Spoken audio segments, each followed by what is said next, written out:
Well, welcome to St. Peter's Online. We're so glad that you're with us today. My name is Xavier, and whether you know Jesus or not, or whether you're just here investigating things or interested, warm welcome to you. In a moment, you will hear the Bible read and then explained. We firmly believe here at St. Peter's that God speaks to us today through his life-giving word. And my prayer is this will help you to know him or to know him better. Enjoy following along.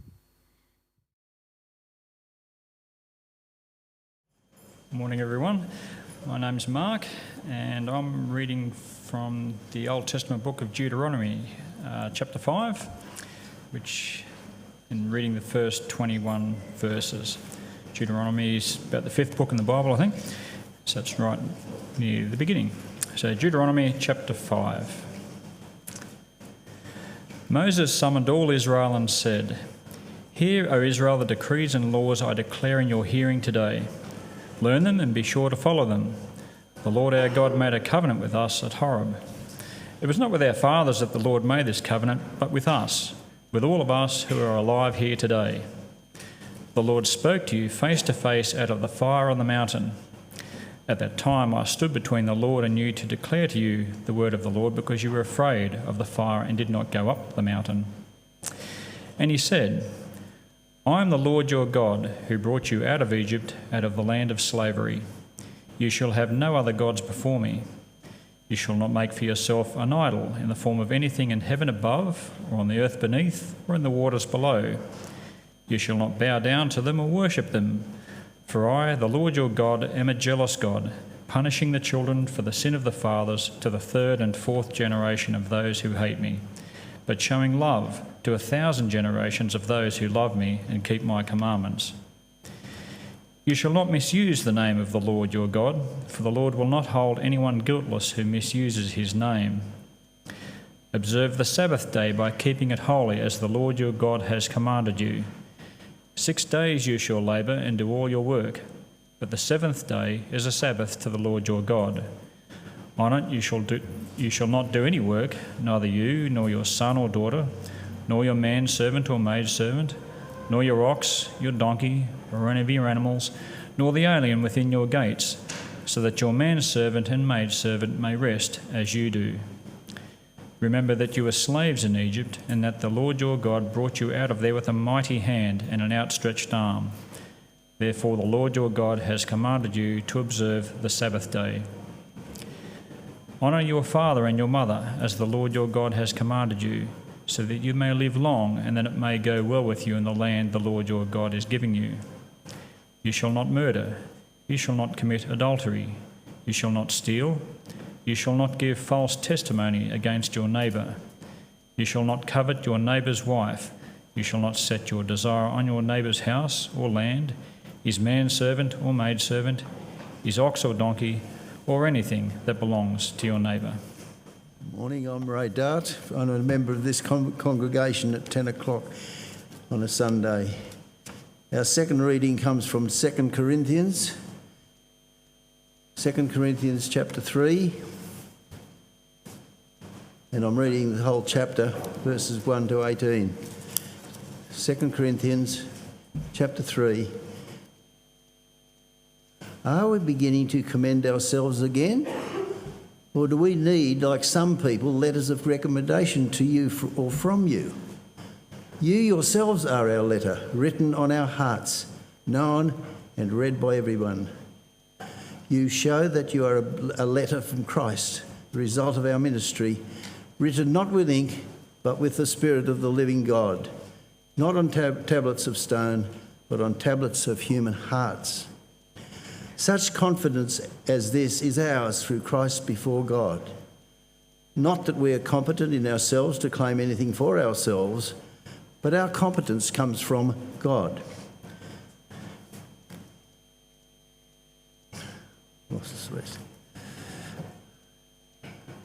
He has made us competent as ministers of a new covenant, not of the letter, but of the Spirit. For the letter kills, but the Spirit gives life. Now, if the ministry that brought death, which was engraved in letters on stone, came with glory, so that the Israelites could not look steadily at the face of Moses because of its glory, fading though it was, Will not the ministry of the Spirit be even more glorious? If the ministry that condemns men is glorious, how much more glorious is the ministry that brings righteousness? For what was glorious has no glory now in comparison with the surpassing glory. And if what was fading away came with glory, how much greater is the glory of that which lasts? Therefore, since we have such a hope, we are very bold.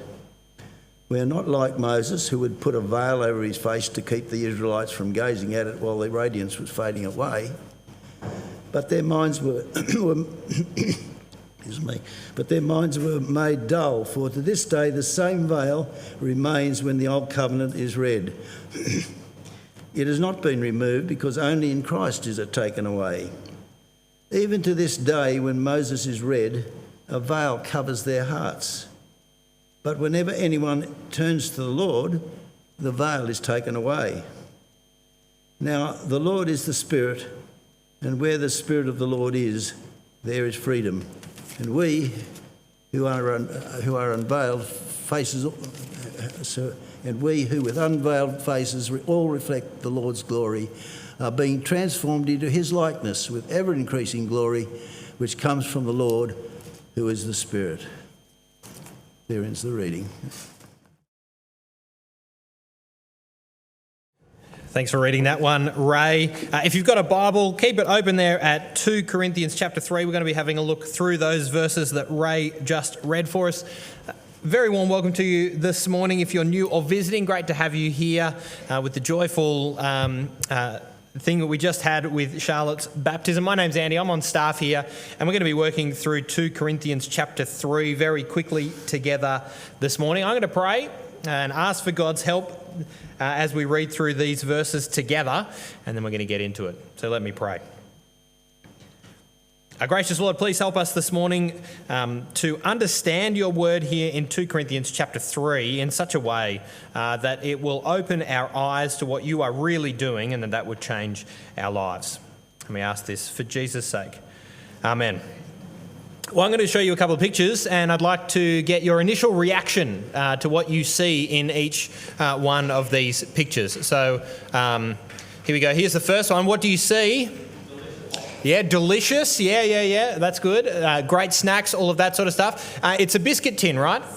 It would seem like nothing too fancy. But this is not an ordinary biscuit tin. This is a pre-World War I collector's item, Arnott's biscuit tin.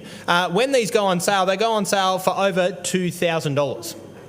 So there you go. We had a garage sale here on the property last week, and there were some Arnott's tins. Don't worry, none of them were these ones, but you could have snapped up a bargain. Here's the next one. What do you see with this picture? It's a painting, right? Probably better than most of us could do here. This might be your style, or it might not be. This painting was bought from a US op shop for $6. But it turns out that it's an historic artwork, and it is worth $250,000. That's the kind of op shop find that you want, isn't it? Here we go. Here's the last one. What do you see here? A Rolex, or so you think. It is not, in fact, a Rolex Submariner. It's a fake. And it's worth about $30, not several thousand.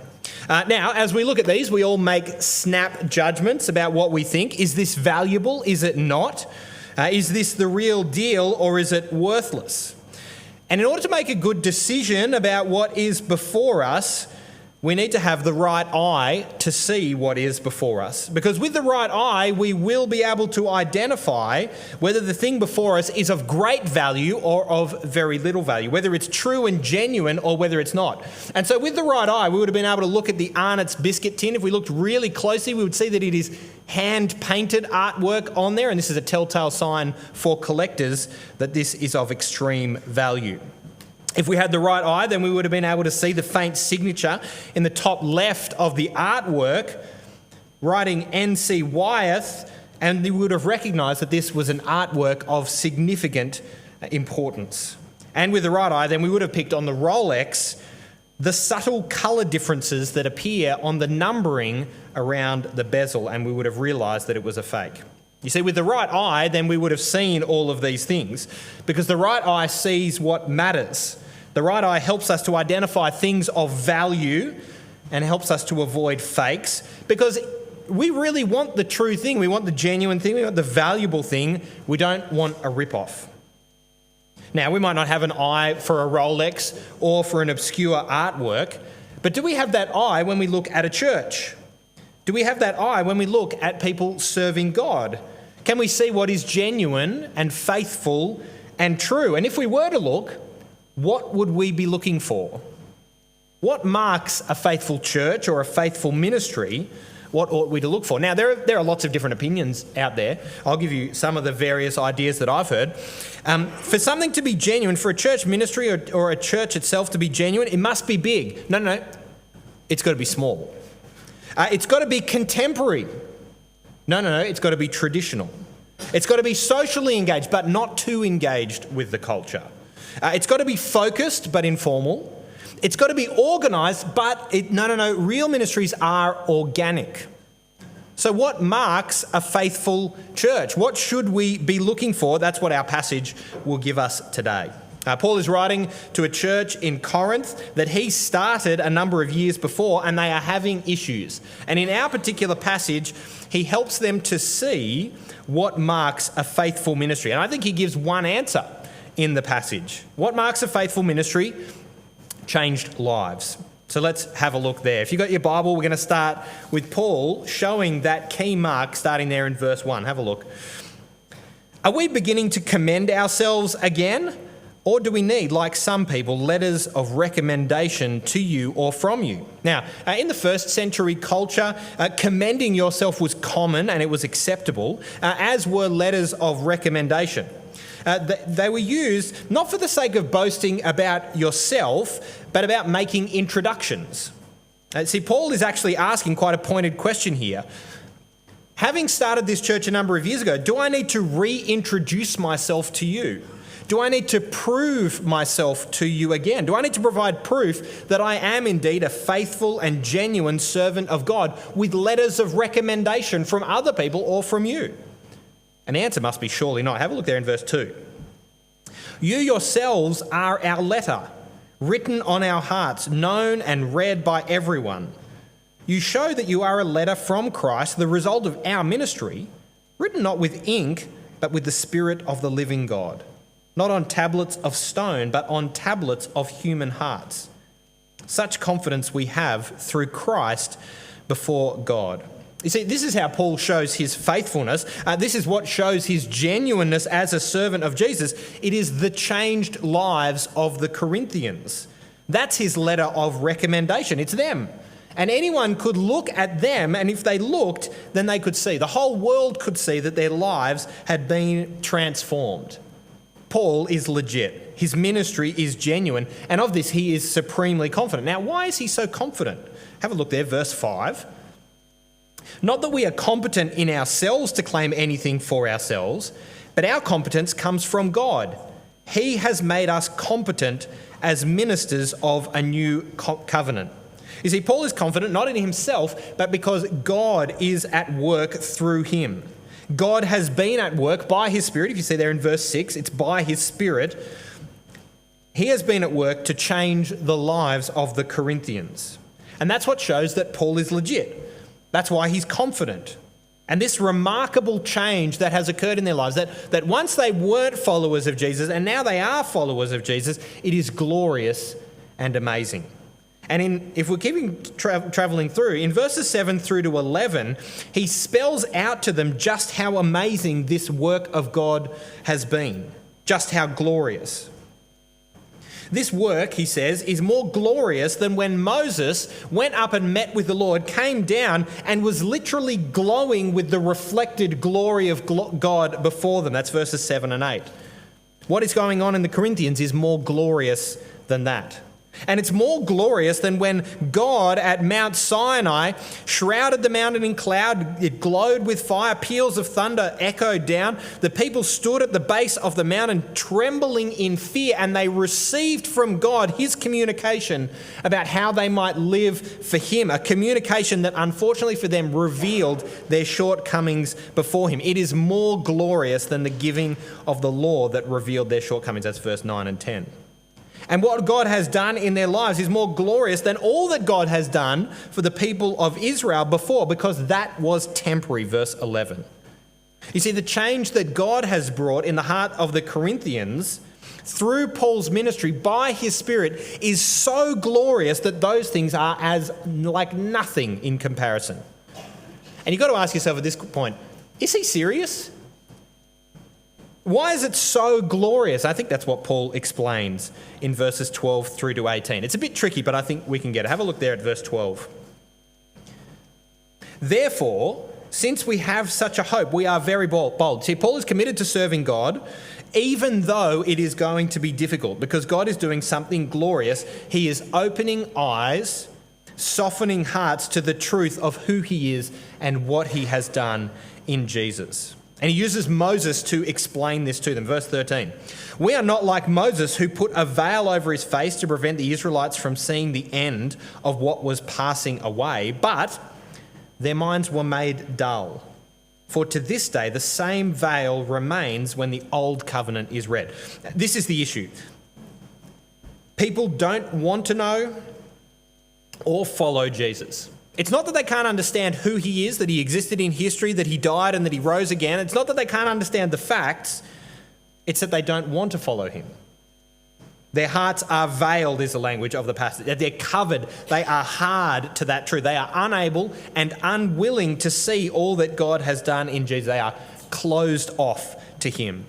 And that's what Moses' ministry revealed. The history of Israel is the people over and over and over again being revealed glorious and wonderful things about God, about his presence with them, hearing from him in his word, and yet they reject him over and over and over again. But now, God is doing something new. He is changing hearts, opening eyes, revealing who he is, and people's lives are being transformed by that truth. Verse 16. But whenever anyone turns to the Lord, the veil is taken away. See, by God's Spirit, they are able to see Jesus clearly and therefore have their lives changed. Where they were once hard, now they are soft. Where they were once blind, now they see. Where they were closed to God, their hearts are now opened to him. They're changed. To be for God when they were against him, and when they lived utterly unlike him, now they are being transformed into his image to live more like Jesus. That's what it is in verse 18. And we all who with unveiled faces contemplate the Lord's glory, look onto the Lord's glory, consider all that he has done and all that he is. This is what it is.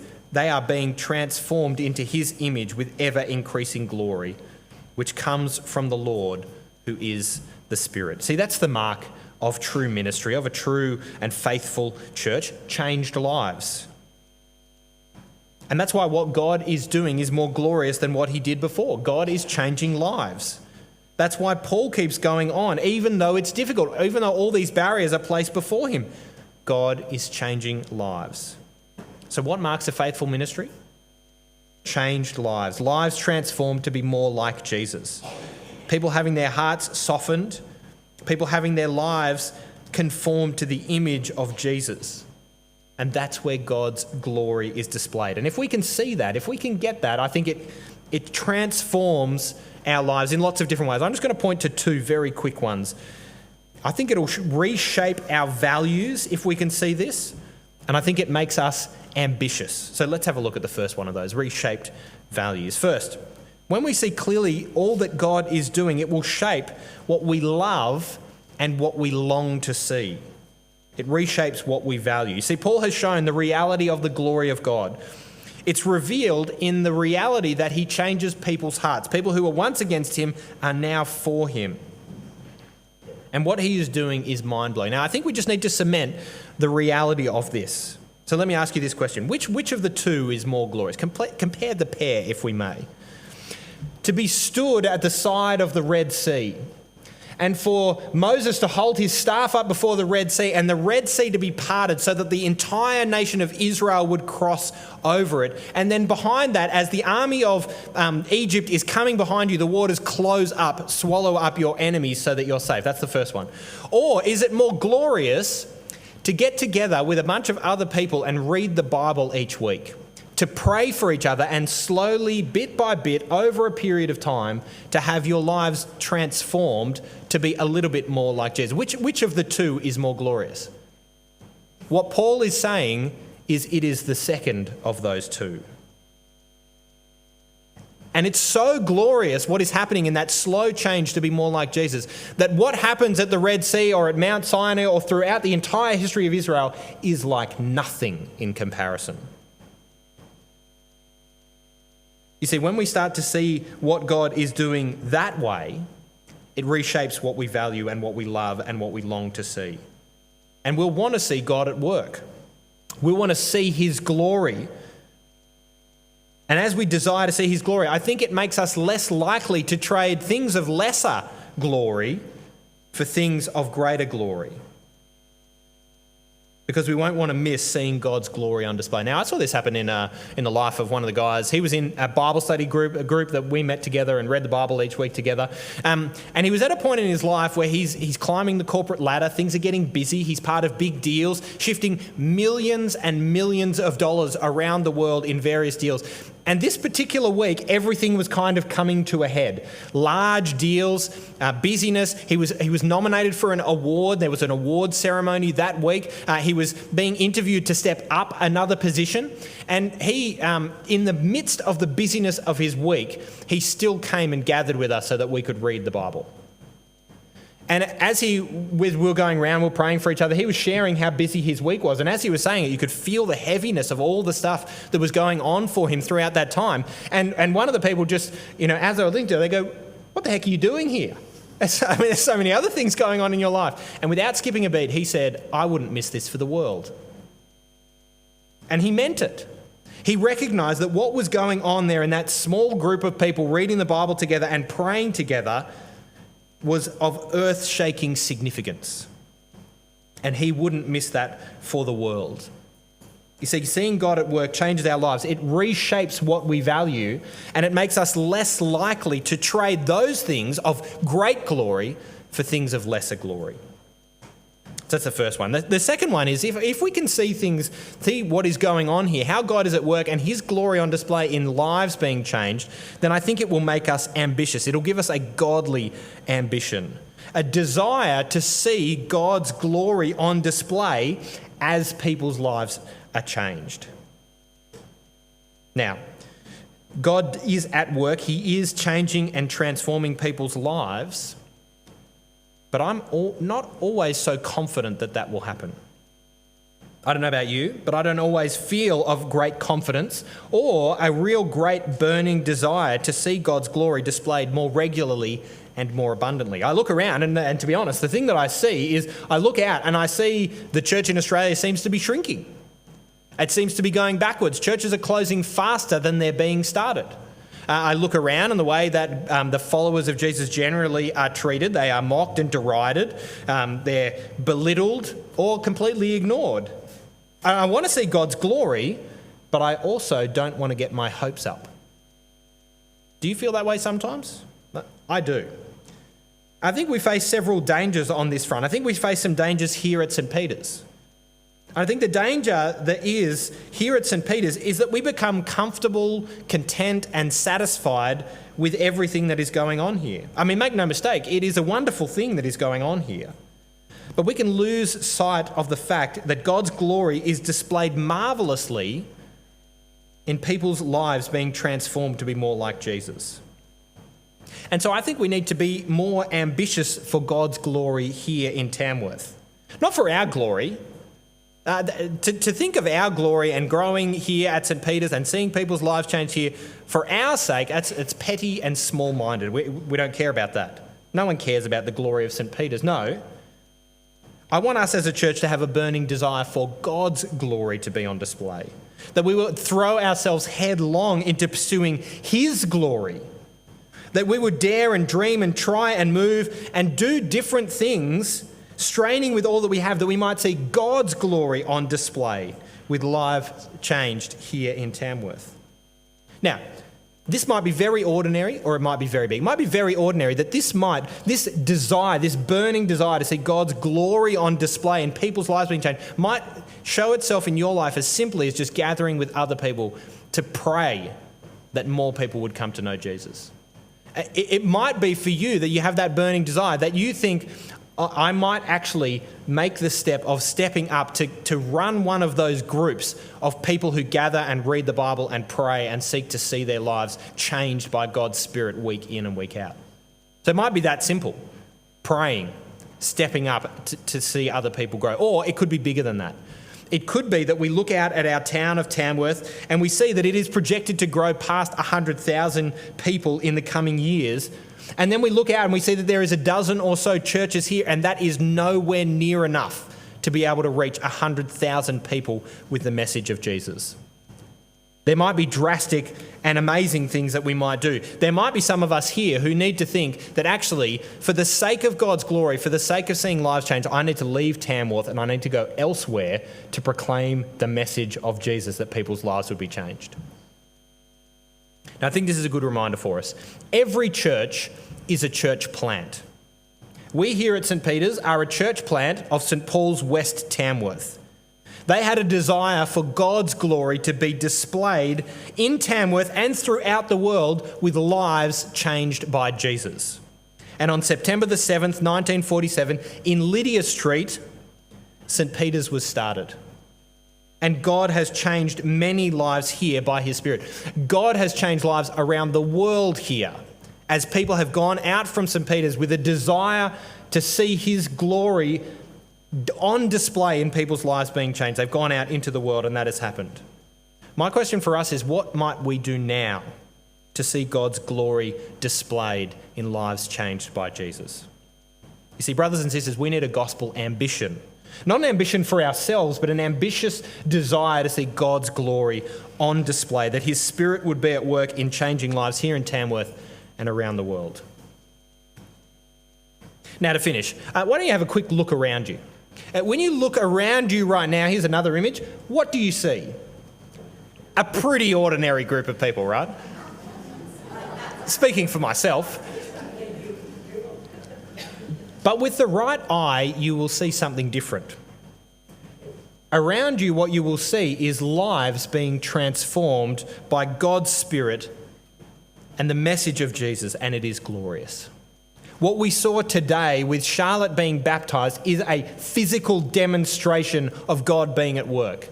That it was more beneficial for you to be here today to see that, the testimony to that change, than it would have been to stand at the foot of Mount Sinai and hear God's voice proclaimed from the top there in rolling peals of thunder that would shake you to your very core. Now, if you're here this morning and you're not a follower of Jesus, fantastic to have you here. So glad you're here. This is the heart of what we are about as a church, what the church is about. Lives changed by the reality of Jesus. Seeing him for who he is, seeing his love, his wisdom, that he is a mighty saviour, a man who came in history, laid his life down to save us, that there is no other love like this. This is the love that transforms lives.